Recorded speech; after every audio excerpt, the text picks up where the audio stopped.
we'll do a short video what this car is that I've built, and I'll use you as the person to be described to, as if you don't already know. Okay.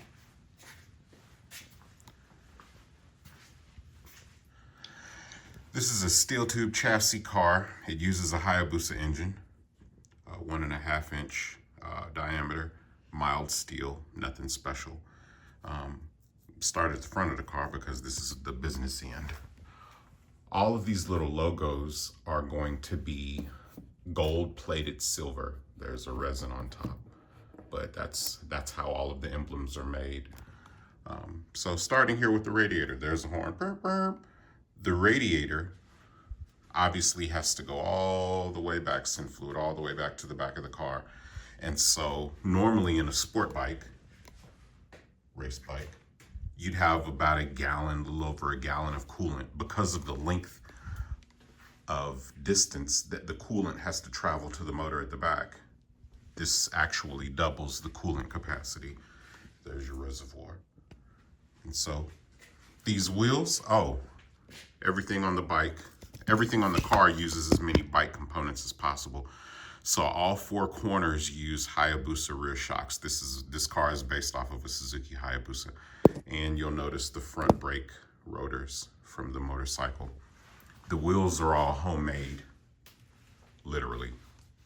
The hub, since I wanted a really deep dish, the hub is aluminum, handmade. And the lips are actually reversed. 18 by 8 on the front, 20 by 12 on the rear. Peeking inside of there is the oil cooler. And the rear end, I guess this is also a business end. More business. More business.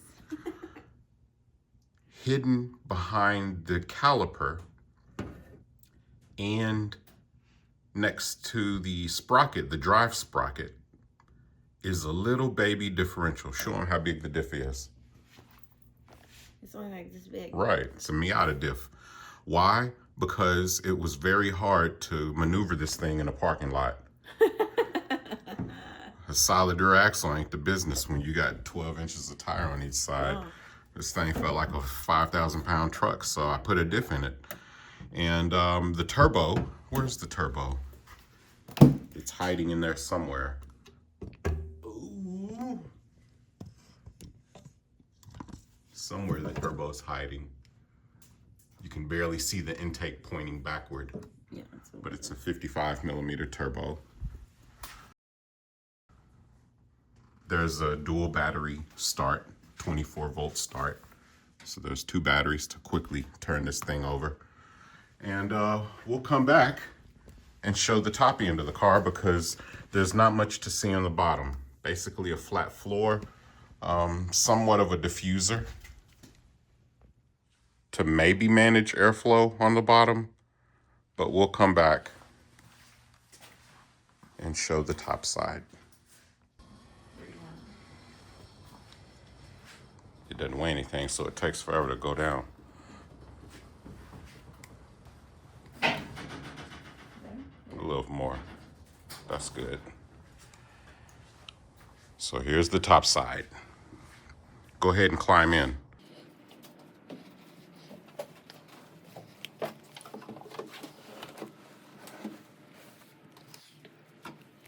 While that's turning on, we'll show what's on the top side. Give it some battery power. So, 1340cc Hayabusa engine. This is using a wastegate spring of maybe 18 pounds. So, horsepower potential for the car might be 400. The entire car weighs around 1,100 pounds, 1,200 with me in it. 1,350 with me in it, sorry. Again, Hayabusa rear shocks. See why that's doing goofy stuff, the tablet. You can pop it out. But the car runs off of a MAXX ECU standalone for fuel management. And basically what I've done is crammed an entire motorcycle setup back here. The wire harness, the engine, relay box, 2 batteries down there. And I've married the standalone to existing motorcycle controls. That way, the starter, turn signal, horn, things like that can still be used from the original motorcycle. What we're doing here is figuring out why the Bluetooth tablet. Which there, I was holding it down. Maybe not long enough. Yeah. Android is crap. So the idea was basically to show how the Bluetooth will talk to this, and you can see the dash from the tablet, and you can control it. Yeah, the NAD's turning on. But here's the fuel cell, and it's about 10.7 gallons. So the end of it is here, and it goes all the way up to about this point, and it partially supports the carbon body. And obviously the body is carbon fiber. Originally it started out as aluminum, and I covered the aluminum. I did a skin on the aluminum of a carbon overlay, and over time the carbon would delaminate. And so as it would delaminate, I figured, you know, what I'll do is just make pure carbon panels. So I would cut out the panels that delaminated and made actual full carbon panels that aren't an overlay on top of aluminum. And so the entire car, here, all of these panels are full carbon, as opposed to, you know, a more aesthetic overlay like what the fenders still have.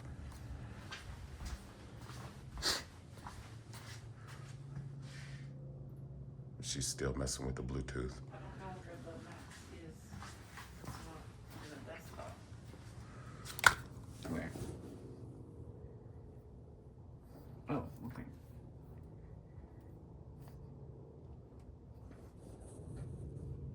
Okay.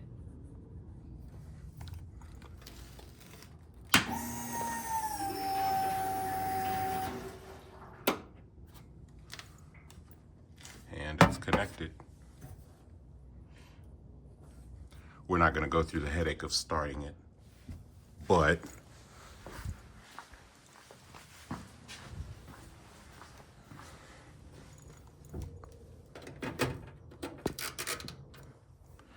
and you plug this little fella in here.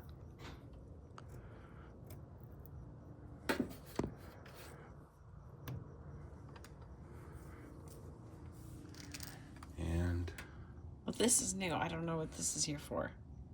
For the mile per hour. GPS. It's a bit more accurate than the system going through the standalone, because the tire sizes may be different. It's actually a different wheel size than what I initially set up, so I figured instead of reconfiguring the entire system, just put a GPS speedo on it. And so that's our speed. Here's all of our gauges. Gear position, fuel pressure, coolant temperature, RPM, boost. That would be the speed. This is the air-fuel ratio. Tuners like to use lambda. If you have any diagnostic trouble codes, they show up here.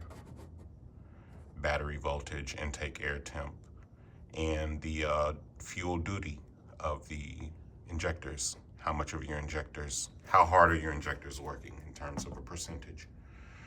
So when you're ready to shut the car off, you go to engine stop right there, and that shuts it off. It locks the ECU.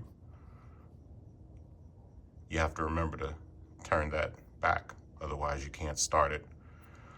Log run, launch control, and this is an automatic trim where it'll continue to tune beyond what the lambda sensor will do.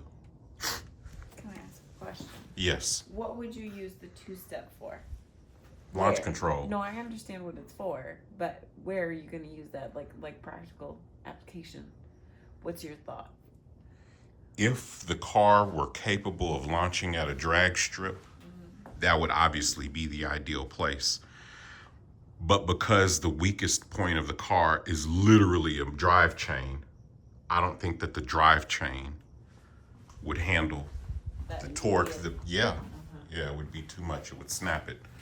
And we're using basically the strongest chain you could get for a 530 pitch sprocket, but I don't think that chain could handle the power, the torque, and having to pull the weight of the car. But it's there to make really fun turbo noises.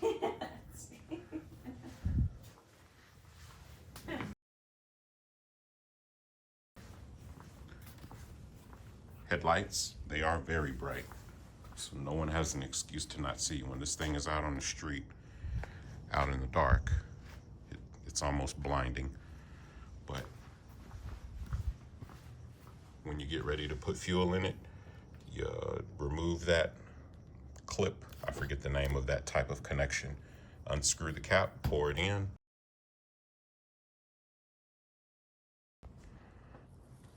That's pretty much an overview of my homemade car, homemade supercar, my toy.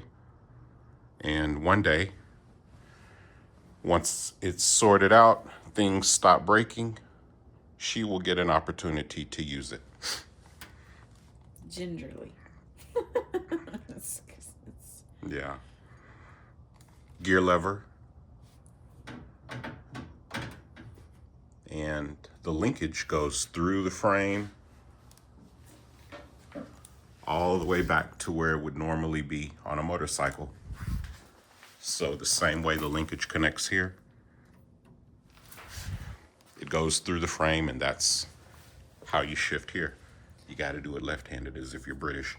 And foot controls, you have your brake,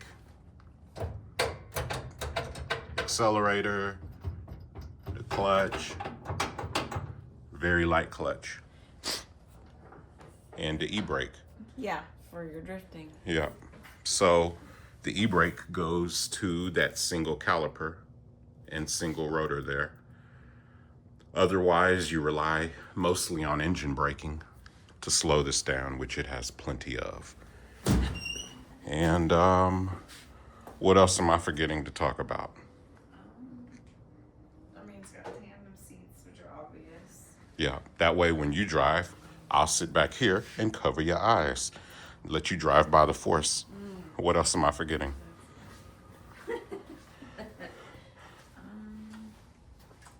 This is my emergency bag of tools, the toolkit. No, the proof that it's got a VIN number. Yep, it is registered and insured. Who's the company that insures it? Grundy. Yeah, so Grundy's gonna cut us a check for that shout out or a discount. But the vanity tag is BYME, by me, I made it. And it's licensed, or not licensed, it's registered as a motorcycle trike. Now it doesn't technically have 3 wheels anymore. Right now. But when it was inspected, it did, and the 3rd wheel was back here in the center. So I came home and I improved it by giving it a 4th wheel. This is a ghosted in turbo because, you know, we like turbos. Got a big one right there. Can you see the turbo from the top? No, it's hidden back behind the firewall. I figured. It's way down there. But what you can't see visually, it more than makes up for in spool. This thing just, I love it. It's my favorite noise. What else?